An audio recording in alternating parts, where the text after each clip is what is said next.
నమస్తే స్నేహితులారా, ఈరోజు మనం క్యారెట్ కీర్ ఎలా చేయాలనేది చూద్దాము.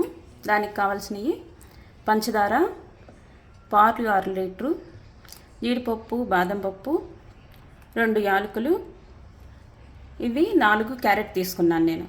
వీటన్నిటిని కట్ చేయాలి. ఫస్ట్ ఈ కట్ చేసిన ముక్కలన్నీ కుక్కర్లో వేసుకున్నాము. దీంట్లోనే కొన్ని జీడిపప్పు కూడా వేసుకున్నాం. ఈ జీడిపప్పు అనేది మన ఇష్టం అండి, ఎన్ని వేసుకోవాలనేది. దీంట్లో 1 గ్లాస్ వాటర్ పోసుకొని ఒక 2-3 విజిల్స్ వేయించండి. కుక్కర్లో పెట్టుకొని 2-3 విజిల్స్ వేయించండి. ఈలోగా మనం పాలు పొయ్యి మీద పెట్టుకొని వేడి చేసుకుందాము.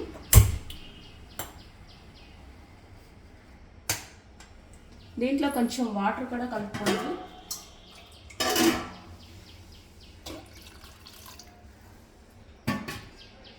ఇవి బాగా మరగాలి పాలు.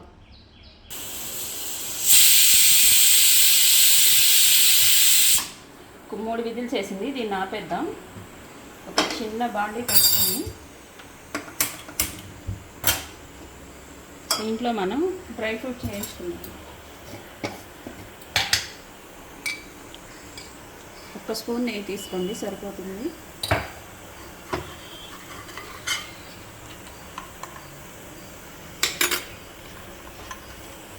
ఇవి సన్నగా కట్ చేసుకున్నాను నేను. మీకు కావాలంటే పిస్తా కూడా వేసుకోవచ్చు. నేను దీంట్లో బాదం పప్పు, జీడిపప్పు మాత్రం వేసాను. ఇవి బ్రౌన్ కలర్ వచ్చేదాకా వేయించుకొని పక్కన పెట్టుకోండి. ఇప్పుడు చల్లారిన ఇవన్నీ నీళ్ళతో సహా మిక్సీ చేసుకోండి.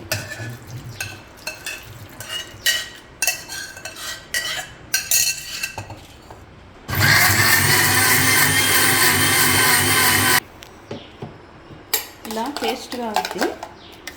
దీన్ని మనం పాలల్లో వేసుకున్నాం. మరుగుతున్న పాలల్లో వేసుకోవాలి. దీన్ని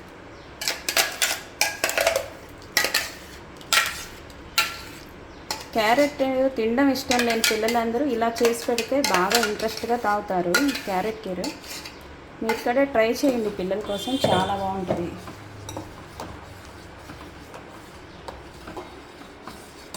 ఒక 5 నిమిషాలు పాలు బాగా మరిగినాక మనకు కావాల్సినంత క్వాంటిటీ పంచదార మీకు తినేదాన్ని బట్టి కలుపుకోండి, పిల్లలు ఇష్టపడేదాన్ని బట్టి.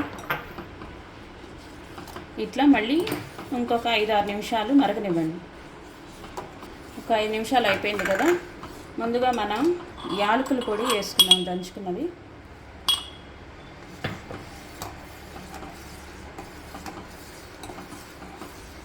దీంట్లోనే డ్రై ఫ్రూట్స్ని కూడా వేసేసుకున్నాం. అంతే, నోరూరించే క్యారెట్ కీర్ రెడీ అయిపోయింది. ఫ్రిడ్జ్లో పెడితే పిల్లలు చాలా ఇష్టంగా తింటారు. హాట్గా కూడా తీసుకోవచ్చు. మీకు ఈ రెసిపీ నచ్చితే ప్లీజ్ సబ్స్క్రైబ్ చేసుకోండి, లైక్ చేయండి. Thank you.